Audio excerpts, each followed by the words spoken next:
Hey there, viewer. Have you ever had someone try to boss you around just because they thought they were bigger or stronger?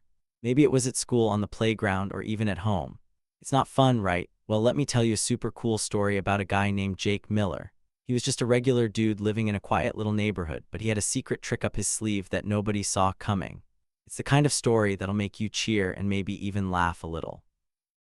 Before we jump in, drop a quick comment below. Where are you watching this from today?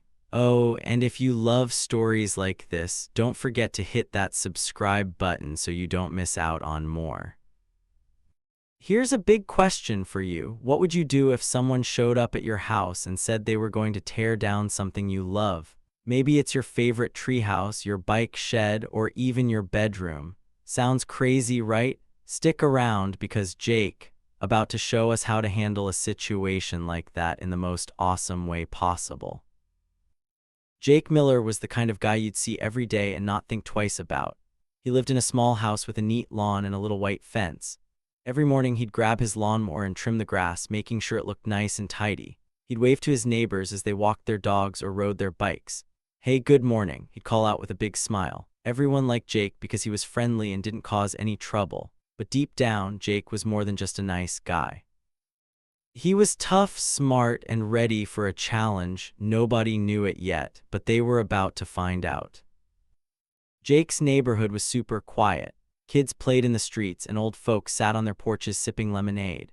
The houses were all different colors: blue, yellow, red, like a box of crayons. There were flowers in every yard and birds chirping in the trees. It was the kind of place where you felt safe and happy. But there was one thing that could make people nervous: the HOA. That stands for Homeowners Association, a group of people who made rules for the neighborhood. They decided things like how tall your grass could be or what color you could paint your house. Most of the time they were okay, but sometimes they acted like they owned everything. The leader of the HOA was a woman named Karen Walsh. Oh boy, Karen was something else. She walked around like she was the queen of the neighborhood. Her nose was always in the air, and she carried a clipboard everywhere, writing down notes about people's yards. If your mailbox was a little crooked or your flowers weren't perfect, Karen would knock on your door and tell you to fix it. She wasn't mean exactly, but she sure acted like she was better than everyone else. Most people just nodded and did what she said because they didn't want trouble. But Jake, he wasn't scared of Karen, not one bit. Jake's house was special to him. It wasn't just a place to sleep, it was his home. His grandpa had built it a long time ago, and Jake grew up there. Every corner of the house had a memory. The creaky porch where he used to sit with his grandpa listening to stories. The kitchen where his mom taught him how to make pancakes. And in the backyard there was a shed. Not a fancy shed, just a small wooden one with a slanted roof. It was old, a little rusty, but Jake loved it. Inside, he kept his tools, some old bikes, and boxes of stuff from his grandpa. That shed was like a treasure chest of memories. Every weekend, Jake would spend time in his shed. He'd fix things, clean up, or just sit there thinking. It was his quiet place where he could be himself. Sometimes he'd find an old photo or a letter from his grandpa, and it would make him smile. The shed wasn't much to look at, but to Jake, it was everything.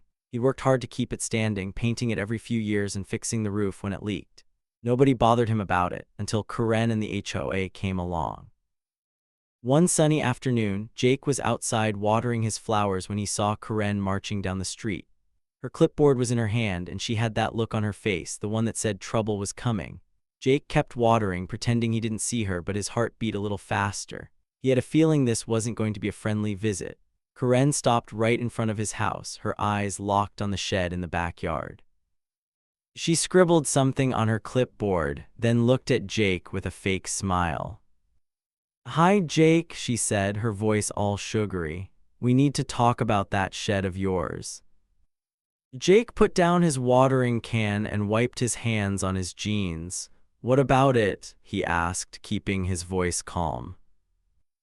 Karen's smile faded a little. "Well, it's not on our map," she said, tapping her clipboard. "The HOA has a map of every house and every building in the neighborhood. Your shed isn't on it, which means it's not supposed to be there." Jake blinked. Not on the map? That didn't make any sense. The shed had been there forever, way before Karen or her silly map. "It's been there since my grandpa built it," he said. it's part of the house. Karen shook her head like she was talking to a kid who didn't understand. Doesn't matter. If it's not on the map, it's not allowed. We're going to have to take it down. Take it down? Jake felt his stomach twist. He pictured a bulldozer smashing his shed, all his grandpa's things crushed into pieces. No way was he going to let that happen, but he didn't yell or argue. Instead, he just nodded and said, "Okay, Karen, I'll look into it." Karen seemed surprised. She probably expected him to beg or get mad, but Jake was too smart for that. He knew arguing with her right then wouldn't help. He needed a plan, and he had a feeling he knew exactly where to start. Karen walked away, thinking she'd won, but Jake was already thinking 3 steps ahead. That night, Jake sat in his kitchen, staring at a cup of coffee. He wasn't worried, well, maybe a little, but mostly he was determined. Karen thought she could push him around because he was just a regular guy. She thought her clipboard and her rules gave her all the power, but Jake had something she didn't know about, something that could change everything. It was hidden somewhere in his shed in one of those old boxes. He just had to find it. Jake's life might have looked simple, but he was no pushover. Growing up, he'd learned a lot from his grandpa. Things like how to fix a bike, how to build a shelf, and most importantly, how to stand up for what's right. His grandpa always said, "Jake, don't let anyone tell you what you can't do. If you've got the truth on your side, you're stronger than anybody." Those words stuck with Jake, and now they were ringing in his head. He wasn't going to let Karen or the HOA bully him. He was going to fight, but he was going to do it his way. The neighborhood didn't know it yet, but things were about to get interesting. Karen and her HOA thought they were in charge, but Jake was ready to show them they picked the wrong guy to mess with. All those years of being quiet, keeping to himself, working on his shed, they were leading up to this moment. Jake wasn't just fighting for his shed. He was fighting for his home, his memories, and his right to be left alone. As Jake got up and headed to his shed, the moon was shining bright in the sky. He opened the creaky door and stepped inside, the smell of wood and old tools filling his nose. Somewhere in here was the answer. Somewhere in here was the thing that would make Karen wish she'd never knocked on his door. Jake didn't know exactly what was coming, but he knew one thing for sure: he was ready. So what do you think Jake's secret weapon is? Got any guesses? Drop them in the comments and let's see if you're right. This story's just getting started, and trust me, you're not going to want to miss what happens next. Jake about to show everyone that even the quiet guy can be the toughest one in the fight. Stay tuned. The trouble kicked off one sunny afternoon when Karen Walsh, the head of the neighborhood's HOA, came stomping up to Jake Miller's front door. She was holding her clipboard tight like it was a shield. Her nose was stuck up in the air and her eyes were sharp, looking for trouble. "Jake," she said, her voice all snappy, "your shed isn't on our map. It's not supposed to be there. We're tearing it down tomorrow." Jake was standing on his porch, a glass of lemonade in his hand. He looked at Karen, calm as could be, but inside, oh, he was mad, really mad. That shed in his backyard wasn't just some old pile of wood. It was special. It held his grandpa's old tools, boxes of family pictures, and memories from when Jake was a kid. He'd spent years fixing it up, painting it, and making it his own. The idea of Karen and her HOA buddies smashing it to bits made his stomach twist. But Jake didn't yell or stomp his feet. He just took a slow sip of his lemonade and said, "That's so, Karen, I'll look into it." Karen blinked, surprised. She probably thought Jake would beg or cry, but Jake wasn't like that. He was smart. He knew getting mad right then wouldn't help. He needed to stay cool and figure out how to fight back. Karen gave him a smug little smile like she'd already won and marched off down the street, her clipboard bouncing. Jake watched her go, his mind racing. She thought he was nobody, just some guy who'd do what he was told. But Jake wasn't helpless, not even close. The shed meant everything to Jake. It wasn't fancy, just a small wooden box with a slanted roof and a creaky door. But inside it was like a time machine. There were hammers and saws his grandpa used to build the house. There were old letters tied with string written by his mom and dad when they were young.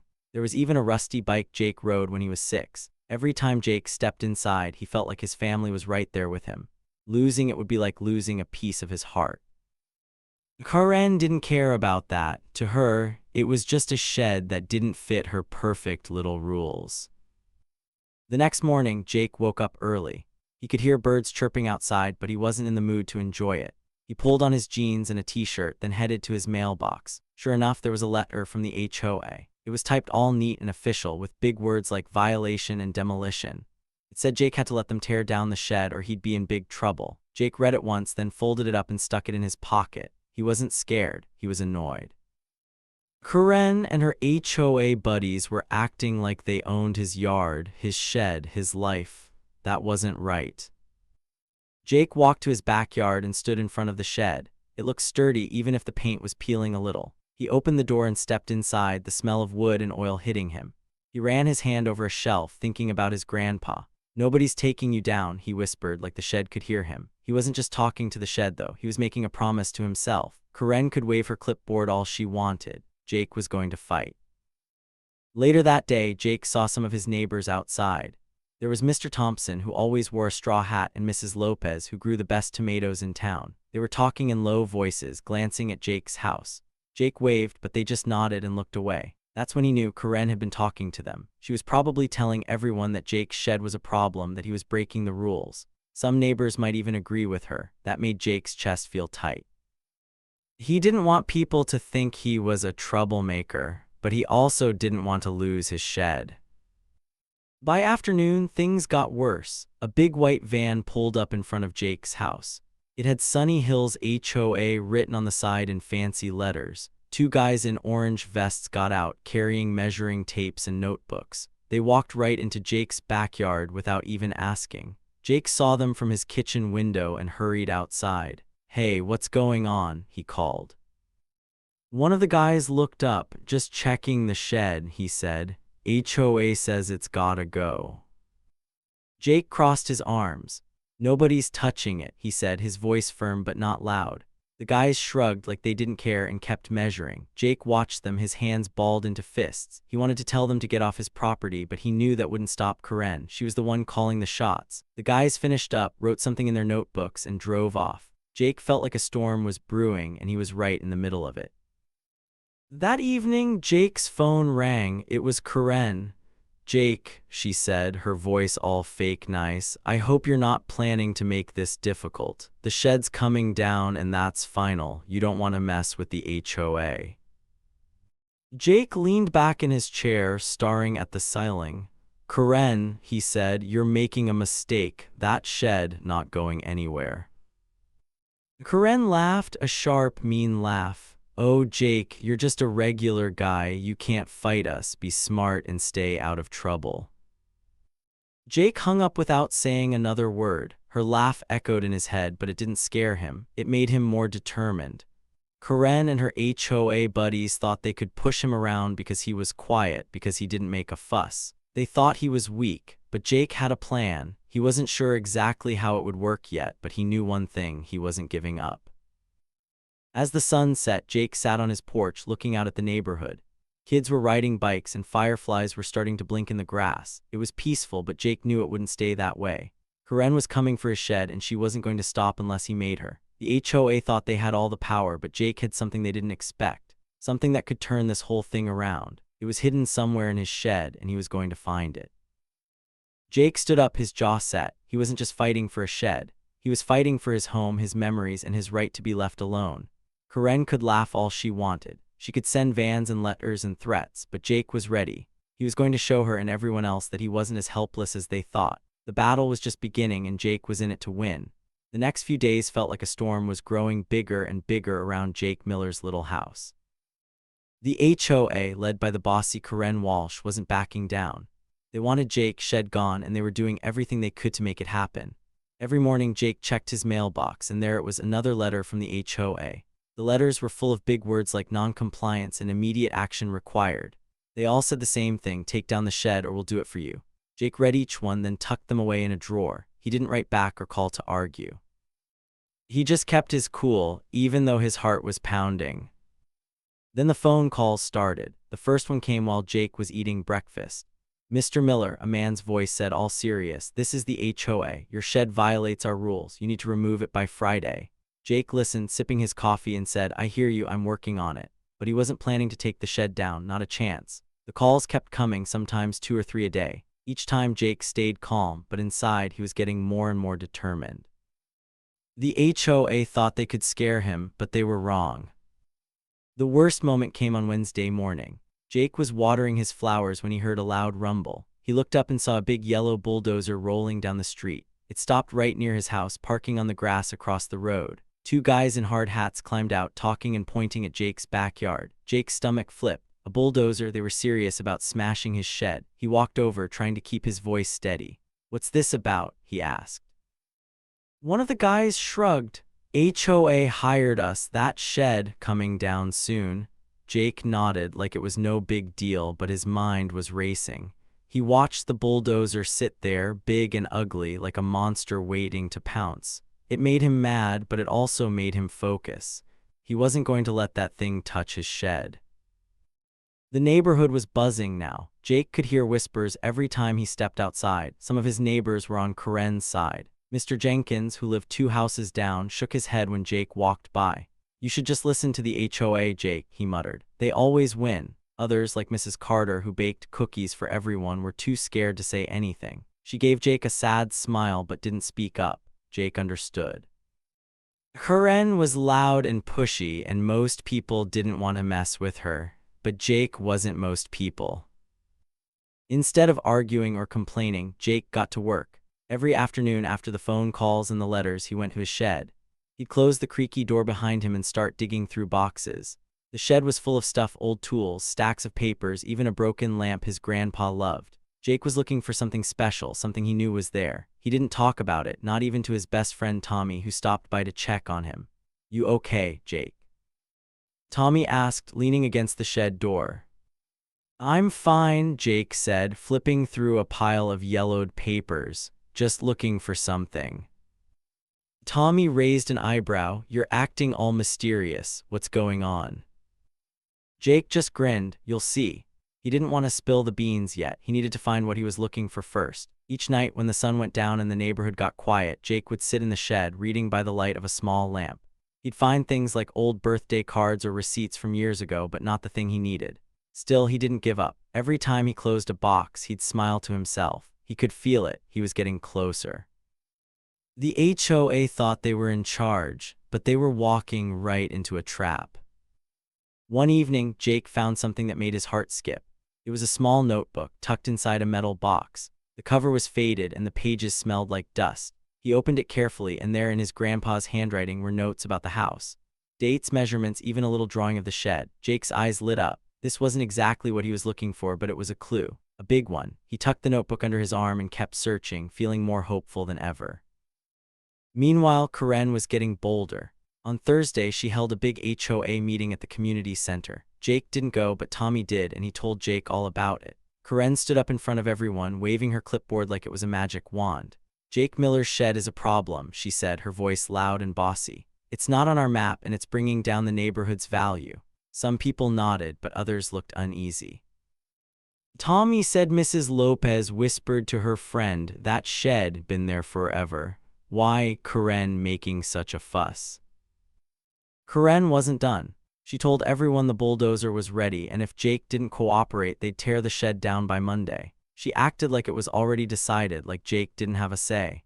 When Tommy told Jake this, Jake just leaned back in his chair and chuckled. "She's in for a surprise," he said. Tommy looked confused, but Jake didn't explain. He was too busy thinking about the notebook and the papers in his shed. By Friday, the neighborhood felt like it was holding its breath. The bulldozer was still parked across the street, and more HOA letters showed up in Jake's mailbox. One even had a picture of the shed with a big red X drawn over it. Jake taped it to his fridge, not because he was scared, but because it made him laugh. Karen thought she could bully him with letters and pictures, but Jake was one step ahead. He spent all day in the shed, sorting through boxes, reading every scrap of paper he could find. He was tired, his hands were dusty, but he didn't care. He knew he was close to finding the thing that would stop Karen for good. That night, Jake sat on his porch, looking at the stars. The bulldozer loomed in the dark, but it didn't scare him anymore. He thought about his grandpa, who always said, "Truth is stronger than any bully." Jake felt that truth was out there, hidden in his shed, waiting for him to find it. He wasn't yelling or fighting like Karen wanted. He was quiet, patient, and smart. Each box he opened, each paper he read, brought him closer to winning. Jake knew the HOA was coming for him. He knew Karen thought she'd already won, but he also knew something she didn't. He was building a trap, piece by piece, paper by paper. When the time was right, he'd spring it, and Karen would wish she'd never messed with him. For now, he just kept searching, smiling to himself in the quiet of his shed. The fight was far from over, and Jake was ready for whatever came next. The morning of the demolition felt like the whole neighborhood was holding its breath. The sun was shining, birds were chirping, but there was a heavy feeling in the air. Karen Walsh, the bossy head of the HOA, was ready to win. She marched onto Jake Miller's front lawn like she owned the place, her clipboard in one hand and a big smirk on her face. Behind her was the bulldozer crew, 3 guys in orange vests, ready to start the big yellow machine parked across the street. A crowd of neighbors had gathered, some curious, some nervous. Kids stood on their tiptoes to see, and old folks whispered to each other. Everyone knew today was the day the HOA was going to tear down Jake's shed. Karen stood tall, her nose in the air, and shouted, "Time up, Miller, your shed's coming down right now." Her voice was loud and sharp, like she was trying to make sure everyone heard. She waved at the bulldozer crew, and one of the guys started walking toward the machine. The crowd murmured, and Jake's neighbor, Mr. Jenkins, shook his head, muttering, he should have just listened. Karen looked around, soaking up the attention, thinking she'd finally beat Jake. But then the front door of Jake's house creaked open. Everyone turned to look. Jake stepped out onto his porch, calm as could be. He was wearing his usual jeans and a plain t-shirt, but there was something different about him today. He didn't look scared or mad, he looked ready. In his hand he held a single piece of paper, folded neatly. The crowd went quiet, so quiet you could hear the wind rustling the trees. Even Karen stopped talking, her smirk fading just a little. Jake walked down his porch steps, slow and steady, until he was standing right in front of Karen.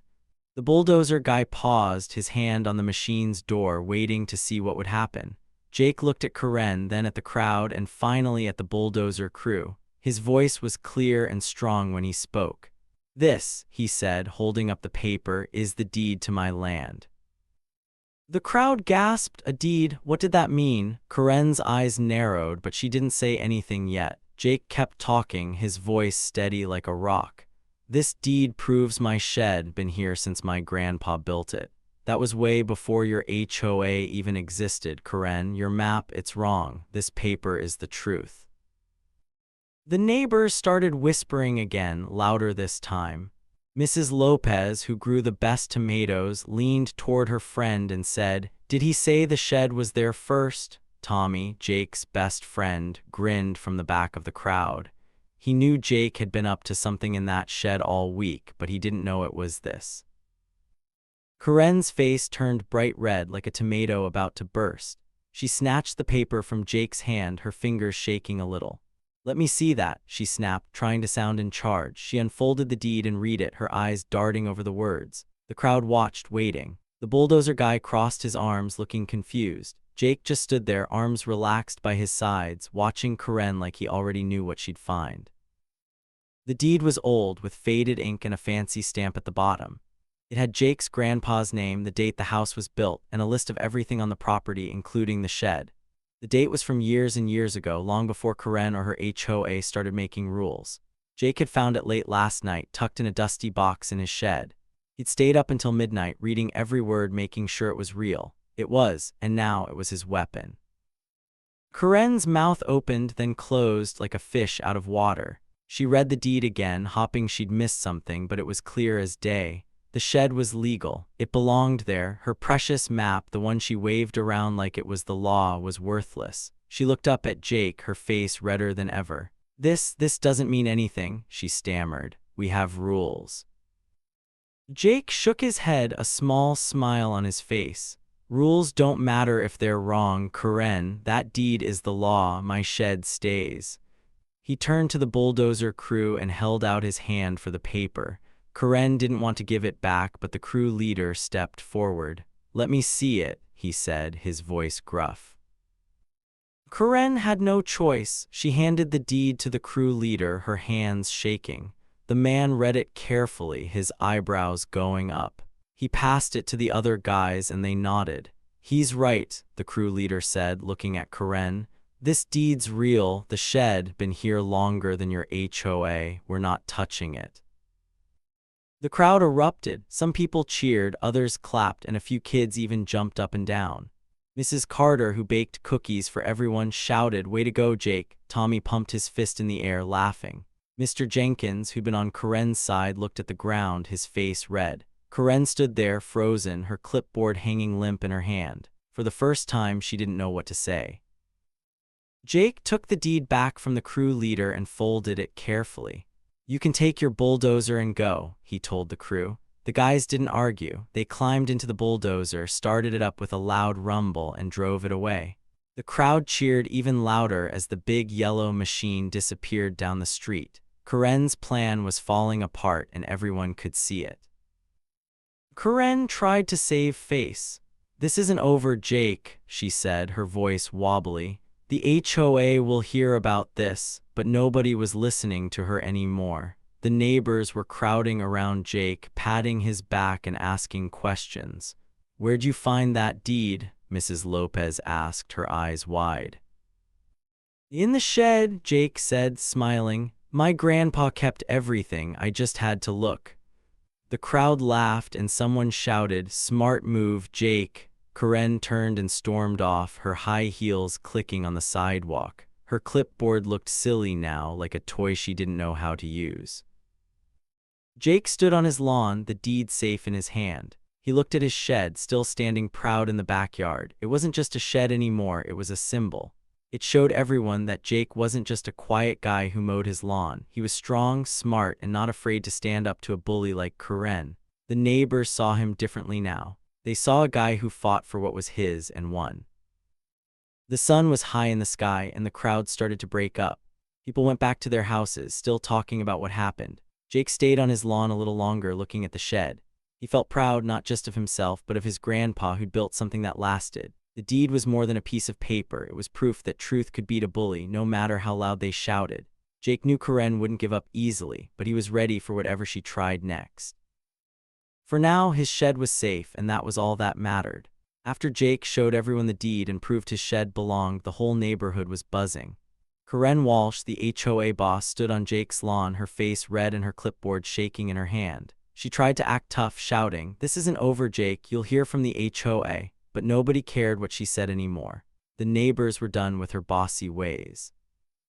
They cheered for Jake, clapping and smiling as he stood tall, holding the deed that saved his shed. Karen's big plan to tear it down had fallen apart, and everyone could see it. The crowd was loud and happy.